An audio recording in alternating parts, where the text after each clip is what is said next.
اومدیم قربون صدقه رفتن رو با زبانهای مختلف براتون بخونیم. فقط آخرش به هم بگو کدوم زبان رو بیشتر دوست داشتی. قربانی چاویلت چاویلت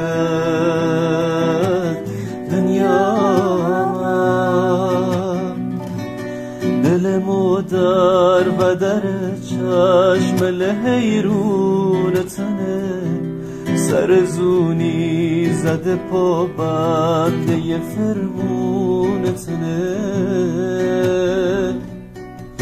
چشا دنیامه نگیریشون ازم به جون تو بسم دیگه نمیتونم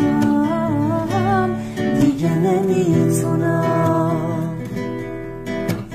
چشات من اناخته دام فکر نکنیم خوب جام از این خزود و کام کری اناخته تو صدام کری اناخته تو صدام.